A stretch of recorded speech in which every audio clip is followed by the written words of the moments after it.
It was about 5 or 6 weeks ago that Victoria spoke to a group of 600 people at a Rotary Club, and she's going to be giving the same speech to us today.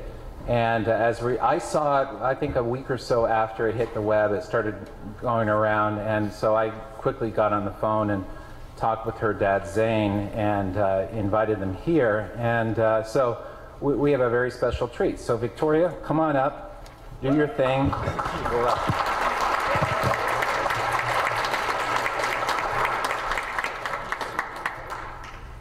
Have you ever wondered why Canada is in debt? Have you ever wondered why the government forces Canadians to pay so many taxes? Have you ever wondered why the bankers from the largest private banks are becoming wealthier and the rest of us are not? Have you ever wondered why the gross national debt is over $800 billion? Or why we are spending $160 million a day on the interest of the national debt? That's $60 billion a year. Have you ever wondered who receives the $60 billion?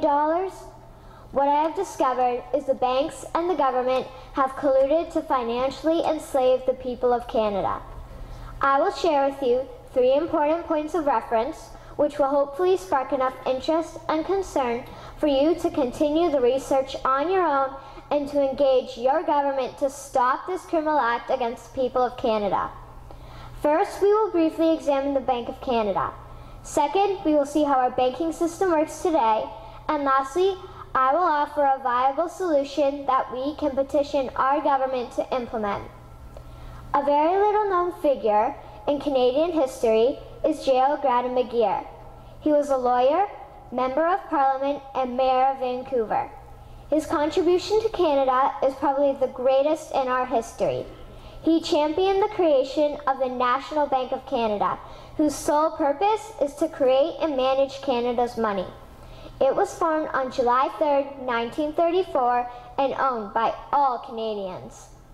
Until the 1970s, because of the Bank of Canada, Canada's national debt was held at a constant, manageable level, until the government decided to implement what we now have as our modern-day banking system that is robbing the Canadian people.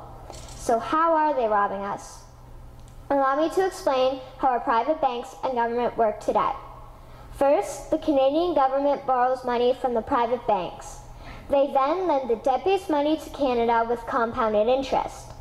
The government then continues to increase taxation of Canadians year after year in order to pay back the interest on the exponentially growing national debt.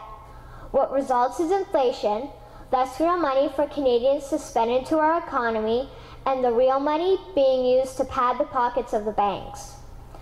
Also, the government gave the banks the ability to loan out money that doesn't exist in the form of loans. When a bank gives you a mortgage, which literally means a death pledge, or a loan, they don't actually give you money. They click a key on a computer and generate the fake money out of thin air.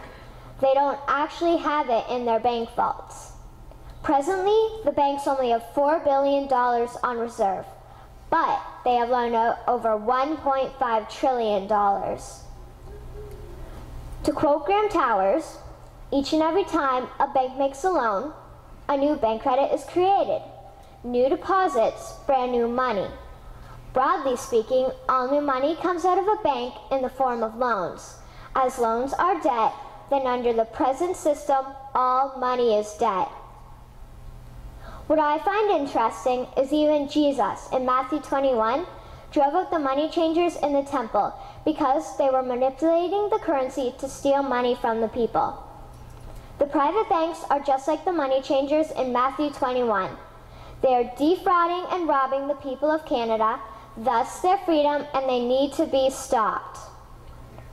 How should the banking system work? In an infamous interview, Mr. McGeer asked Mr. Towers, "Can you tell me why a government with power to create money should give that power away to a private monopoly and then borrow that which Parliament can create itself back at interest to the point of national bankruptcy?" Mr. Towers replied, "If Parliament wants to change the form of operating the banking system, then certainly that is within the powers of Parliament. In other words, if the Canadian government needs money, they can borrow it directly from the Bank of Canada. The people would then pay fair taxes to repay the Bank of Canada. This tax money would in turn get injected back into our economic infrastructure and the debt would be wiped out. Canadians would again prosper with real money as the foundation of our economic structure and not debt money. Regarding the debt money owed to the private banks, such as the Royal Bank, we would simply have the Bank of Canada print the money owing, hand it over to the private banks, and then clear the debt with the Bank of Canada. And yes, we have the power and lawful right to do so. In conclusion, it has become painfully obvious, even for me, a 12-year-old Canadian, that we are being defrauded and robbed by the banking system and a complicit government. What will we do to stop this crime? What will we do to ensure that the next generation will live free and clear of the debt-based economy that enslaves them to the banks? Margaret Mead said the following, and I hope that all of you remember this. Never doubt that a small group of people can change the world. Indeed, it is the only thing that ever has. Thank you.